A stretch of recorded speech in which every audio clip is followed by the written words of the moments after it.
Qalu amanna bi rabbil alamin. Kita akan membahas terkait dengan Nabiullah Isa, karena saat itu Nabi Isa harus meninggal. Karena Nabi itu wajib meninggal. Kenapa Nabi Isa diturunkan? Ada dua kan, pernah kan saya sampaikan ya. Satu karena beliau belum meninggal, maka diturunkan kembali. Karena meninggal itu tidak mungkin di langit, karena langit itu tempat tinggalnya malaikat. Manusia itu tinggalnya di bumi, jadi meninggalnya harus di bumi. Makanya kenapa diturunkan lagi, itu satu. Yang kedua, Nabiullah Isa itu belum menikah. Sedangkan dalam surat Ar-Ra'd ayat 38, coba buka tuh surat Ar-Ra'd ayat 38. Itu disebutkan setiap nabi yang telah diutus sebelum Rasulullah itu dijadikan oleh Allah azwajan wa dzurriyyatan, punya pasangan, punya keturunan. Semua nabi. Nabi Isa kan diutusnya sebelum Nabi Muhammad. Tapi beliau diangkat itu belum menikah. Anaknya nggak ada. Maka wajib turun lagi Nabiullah Isa, pertama untuk meninggal. Yang kedua untuk supaya menikah dan punya keturunan, untuk supaya membuktikan surah Ar-Ra'd ayat 38 itu menjadi benar. Nah, maka jika kita perhatikan tentang Nabiullah Isa alaihissalam, pertama beliau menikah dan memiliki keturunan. Akan tapi banyak riwayat yang menceritakan beliau menikah, dengan siapa beliau menikah, siapa anak beliau, ada yang menyebutkan. Tapi semua hadis terkait dengan ini yang sudah saya kaji, itu semuanya tidak ada yang sampai pada level sahih ataupun hasan. Semuanya dhaif, kebanyakan malah mungkar hadisnya. Ya, ada yang mengatakan akan nanti menikah dengan keturunannya Nabi Syuaib. Ada yang mengatakan anaknya ada dua, satu Umar yang satu Ali. Macam-macam.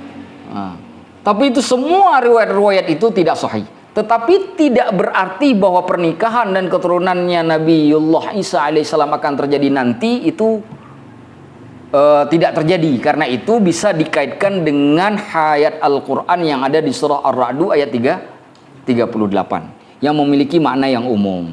Nah, itu terkait dengan Nabiullah Isa alaihi salam, di mana beliau akan meninggal dan kemudian beliau akan menikah dan mempunyai keturunan sebelum beliau meninggal dunia. Ini saya bacakan ayatnya ya.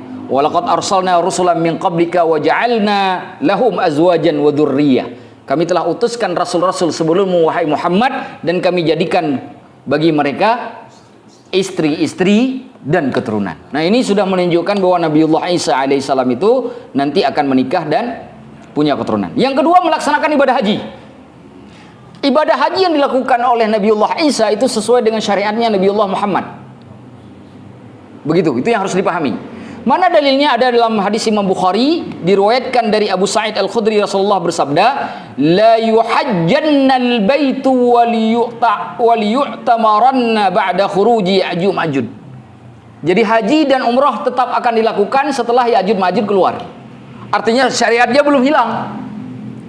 Maka karena syariatnya belum hilang, mesti Nabi Isa alaihissalam juga naik haji. Makanya ada hadis dari Imam Ahmad dari Abu Hurairah mengatakan, ketika Nabi Isa turun ke bumi, wa yanzilur rauha, beliau akan kemudian berada di wilayah yang namanya Ar-Rauha. Ar-Rauha itu tempat miqatnya atau tempat berkumpulnya orang-orang dari negeri Syam. Karena beliau kan adanya di Baitul Maqdis. Ya kan? Berarti untuk pergi ke haji kan beliau harus turun ke selatan. Nah, fa yahujju minha aw ya'tamiru aw yajma'uhuma. Beliau akan naik haji dari Rauha tersebut, ataupun naik umrah, ataupun melakukan keduanya. Ini menunjukkan bahwa beliau akan naik haji, beliau akan umrah, ataupun keduanya yang akan beliau lakukan. Kemudian beliau tentu, kalau misalkan para nabi ini bersaudara, mustahil beliau tidak akan berziarah ke makam Rasulullah. Mesti beliau berziarah, karena itu menjadi pusat pemerintahan kaum muslimin pada masa beliau di Madinah. Sedangkan beliau bersyariat dengan syariatnya Nabiullah Muhammad. Masa yang punya syariat tidak dikunjungi? Jadi mustahil beliau hanya naik haji saja tapi tidak berziarah ke makam Rasulullah sallallahu alaihi wasallam. Ada hadis yang diriwayatkan oleh Imam Al-Hakim di mana Rasulullah mengatakan, ketika Nabi Isa melakukan haji umrah, itu beliau mendatangi kuburku. Artinya menunjukkan bisa jadi sebelum haji atau umrah, bisa jadi sesudah haji atau umrah, dulu berangkat ke Madinah. Wala ya'tiyanna qabri hatta yuslim wala aruddanna alaih. Kata Rasulullah, Nabiullah Isa nanti akan datang ke kuburanku memberi salam, dan aku akan menjawab salamnya Isa alaihi salam. Itu kata Rasulullah. Ini menunjukkan adanya ziarah. Ada yang menyebutkan bahwa hadis ini lemah karena di dalam periwayatannya itu ada Sa'id bin Abi Sa'id Al-Maqburi. Alasan dilemahkan perawi ini oleh para ulama karena pada umur beliau 40 tahun, beliau itu kemudian terjadi ikhtilat. Ikhtilat itu dalam kalam istilah hadis itu terjadi riwayat-riwayat yang beliau sampaikan itu bercampur-campur. Misalkan meriwayatkan dari si A, yang hadisnya diambil dari si B. Lalu kemudian berubah, saya katakan hadis ini dari si B diambil dari si A. Atau hadis ini dari si A diambil dari si C. Padahal bukan, dari si B, yaitu ikhtilat namanya. Ikhtilat itu bisa saja terjadi karena faktor usia, karena sudah tua. Bisa juga karena kehilangan kitab atau karena terbakarnya kitab. Sehingga tidak lagi punya rujukan. Ketika salah nggak tahu harus melihat kemana. Itu ikhtilat. Tetapi terkait dengan ikhtilatnya perawi ini dijawab oleh Imam Adz-Dzahabi bahwa beliau mengatakan, aku tidak mengetahui bahwa beliau itu meriwayatkan satu hadis pun selama dalam masa ikhtilatnya. Jadi hadis-hadis yang beliau riwayatkan itu yang sudah disampaikan kepada kaum muslimin itu tidak lagi bertambah pada masa ikhtilat itu, yang menunjukkan kelemahan beliau pada hadis ini itu tidak terhubung dengan masa ikhtilat yang terjadi pada beliau, sehingga hadis yang tadi saya bacakan itu bisa diterima, yang menunjukkan bahwa Nabiullah Isa alaihi salam akan menziarahi kuburan Rasulullah sallallahu alaihi wasallam. Makanya di dalam jamaah Ahlussunnah wal Jamaah, selain mengunjungi Masjid Haram, Masjidil Nabawi dan Masjidil Aqsa, salah satu yang juga sangat disenangi adalah berziarah ke kuburan Nabi Muhammad sallallahu alaihi wasallam. Kemudian berapa lama Nabi Musa di muka bumi? Nabi Isa. Kan ada yang mengatakan kan 7 tahun, itu yang paling banyak pemahamannya di Indonesia kan. Nanti kalau Nabi Isa sudah di bumi 7 tahun. Ternyata ada 2 riwayat. Riwayat yang pertama mengatakan 40 tahun, riwayat yang kedua mengatakan 7 tahun. Dan itu pernah ada yang kemudian mengatakan di channel kita kan. Sepertinya kami menyampaikan sesuatu yang salah. Karena kami menyampaikan 40 tahun, lalu ada yang membantah mengatakan seharusnya mengatakan bahwa Nabiullah Isa itu hidup 7 tahun. Tidak, kami menyampaikan 2 pendapat. Yang benar menurut kami ada 2 pendapat. Pendapat yang mengatakan Nabiullah Isa nanti tinggal 7 tahun di bumi. Ada juga pendapat yang mengatakan Nabiullah Isa itu 40 tahun. Nah, saya ingin menjelaskan makna ini supaya begini, kita lebih konsen dengan hadis itu dari perspektif apa yang disampaikan oleh para ulama hadis. Bahwa kemudian ada yang meyakini 7 tahun di kalangan ulama juga ada. Siapa di antara ulama yang meyakini 7 tahun itu? Ibnu Katsir. Siapa yang meyakini? Ibnu Katsir kan al-hafidh itu, ulama hadis.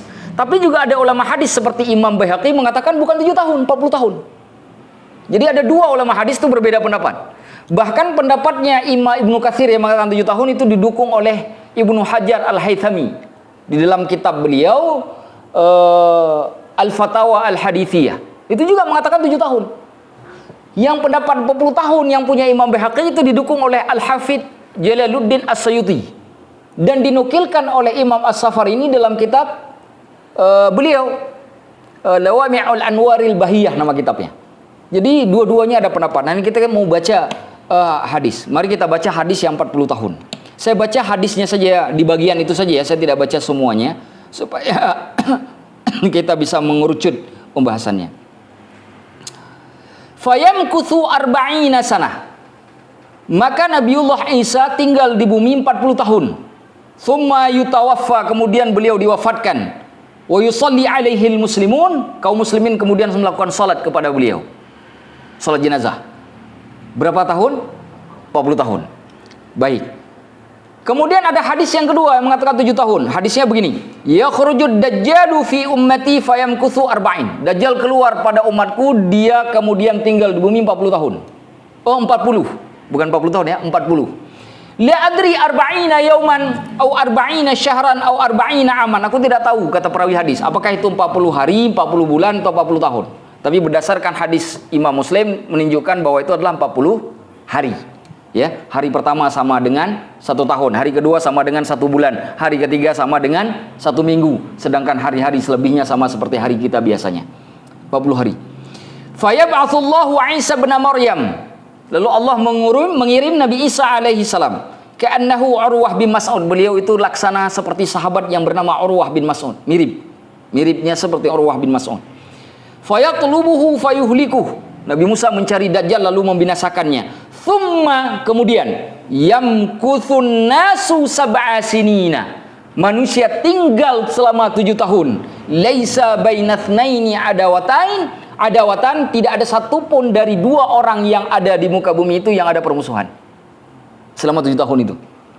Ini menunjukkan bahwa itu peristiwa terjadi setelah terbunuhnya Dajjal. Berarti berapa lama Nabi Isa di bumi? 7 tahun.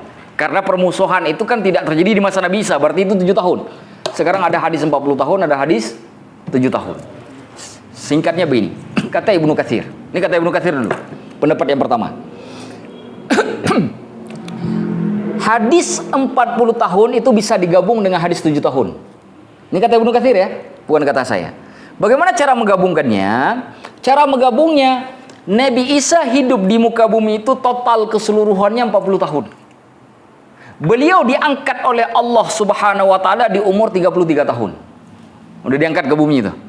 Dari bumi ke langit kan diangkat umur 33 tahun. Berarti sisa 7 tahun lagi. Nah, 7 tahun lagi kata Ibnu Katsir akan terjadi pasca beliau diturunkan. Jadi totalnya 40 tahun. Itu menggabung 2 hadis tadi. Pendapat ini didukung oleh Ibnu Hajar Al-Haythami. Al-Haythami ya, pakai ta. Ya. Sudah, Ibnu Hajar Al-Haythami itu pengarang kitab Tuhfah. Kitab yang paling besar, salah satu kitab besar di dalam mazhab Syafi'i yang merupakan kitab penjelasan untuk kitab Minhajut Thalibinnya Imam Nawawi. Jadi orang kalau bisa menguasai kitab Tuhfah itu insya Allah jadi ahli fikih dalam mazhab Syafi'i. Nah, belajarlah biar jadi ulama fikih. Nggak bisa baca Ustaz, nah cari guru. Baik.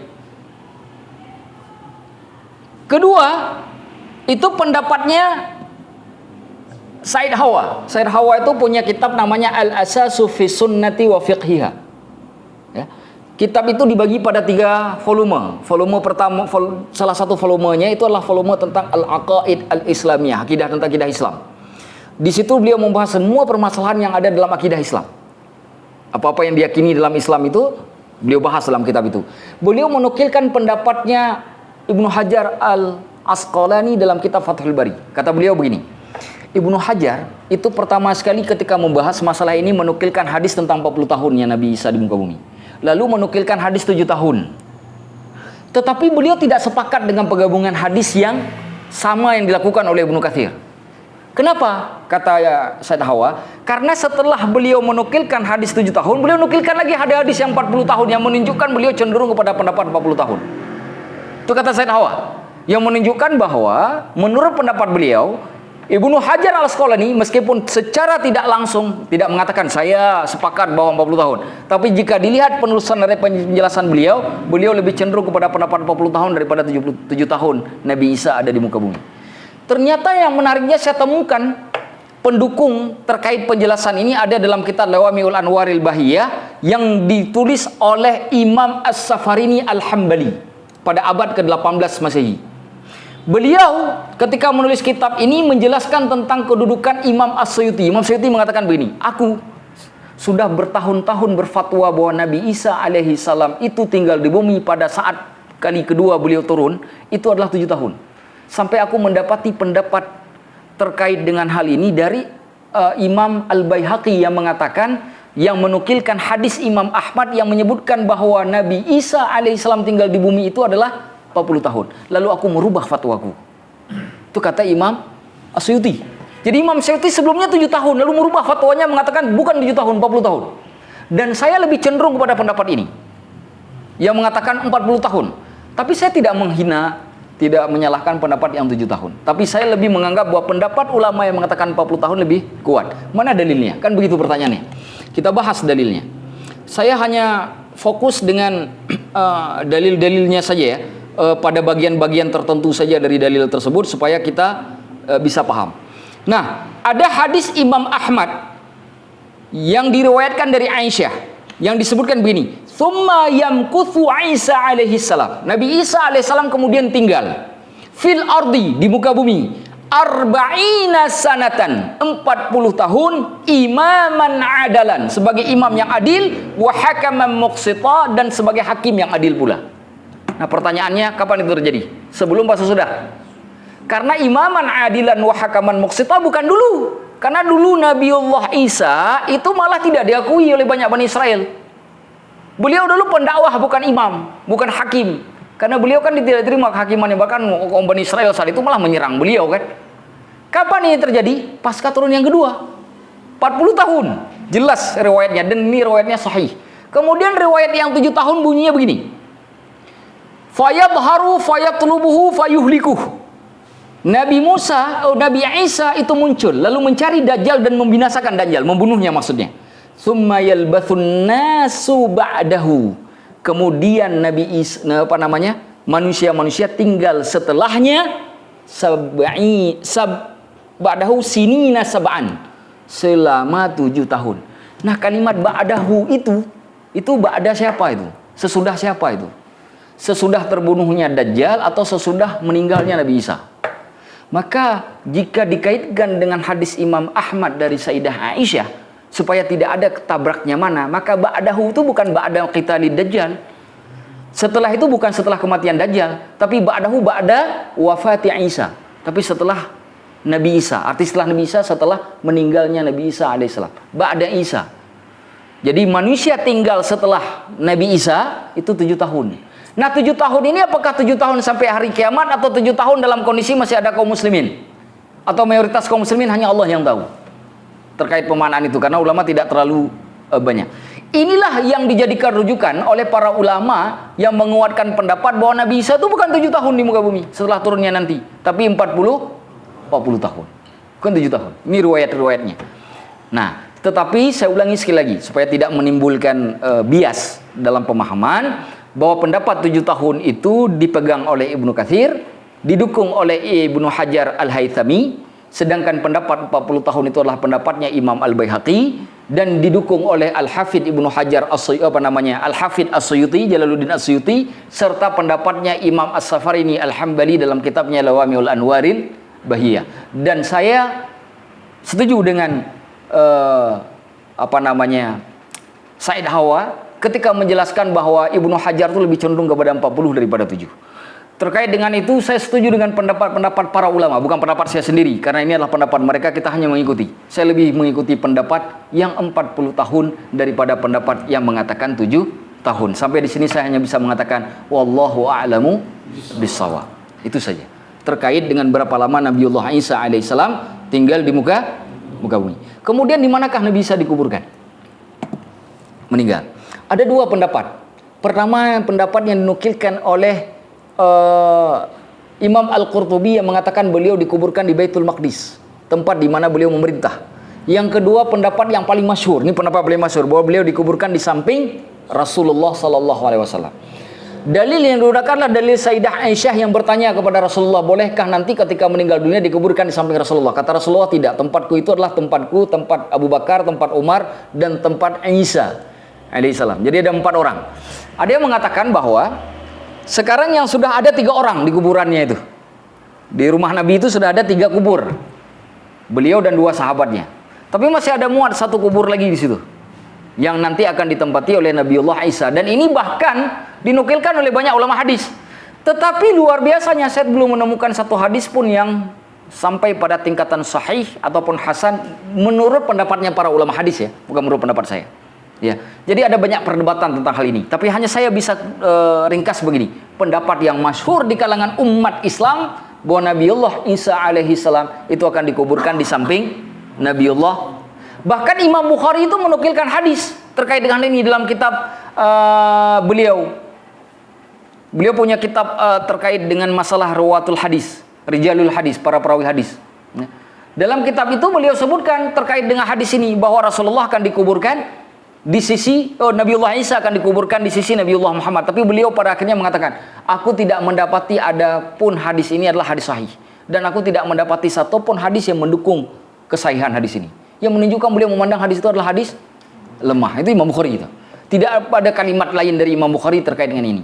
Tetapi saya menemukan perkataan Imam An-Nawawi dalam kitab Manhaj yang merupakan syarah dari Sahih Muslim, mengatakan masyhur di kalangan umat ini bahwa Nabi Isa alaihissalam nanti akan meninggal dunia dan dikuburkan di samping Rasulullah sallallahu. Jadi kalimatnya masyhur, tapi beliau tidak menyebutkan riwayat mana, yang menunjukkan pemahaman itu banyak dinukilkan, banyak memang hadisnya banyak sekali. Ini kalau saya baca nih, nanti kalau ini boleh lihat kitab itu yang ada di samping Ustadz, Ali. Nanti boleh dibaca tuh. Saya menukilkan banyak hadis tapi tidak akan saya baca semuanya karena hadisnya terlalu banyak dan juga perdebatan para ulama dalam hal ini juga terlalu panjang. Tapi saya ringkas saja seperti itu supaya pembahasan kita selesai, yang menunjukkan yang masyhur di kalangan umat itu bahwa Nabiullah Isa alaihissalam akan dikuburkan di sisi Nabi Muhammad. Tetapi apakah kemudian itu menjadi pemahaman yang benar? Kita katakan mungkin ya, mungkin tidak. Wallahu a'lam. Kita serahkan saja kepada Allah tanpa perlu kita berkomentar terlalu panjang. Nah, selesailah pembahasan tentang Ya'juj Ma'juj. Insyaallah pertemuan selanjutnya kita akan bahas tentang tafsir surah Al-Isra atau Bani Israel dari ayat ke-4 sampai ayat ke-7. Nanti kalau bisa bawa Al-Qur'an saja semuanya. Jadi kita tidak lihat slide lagi, tapi kita lihat Al-Quran saja. Kita fokus ke Al-Quran saja. Kita bawa Al-Quran, kita baca Al-Qurannya, nanti kita tafsirkan, kita baca ayatnya. Wallahu a'lamu bissawab. Walhamdulillahi rabbil alamin. Saya kira begitu saja. Mungkin kalau ada pertanyaan, mungkin kalau nggak ada nanti kita bahas saja nanti sambil menikmati hidangan tengah malam. Ini bukan hidangan malam, hidangan tengah malam. Baik, mungkin siapa tadi baca doa? Silakan.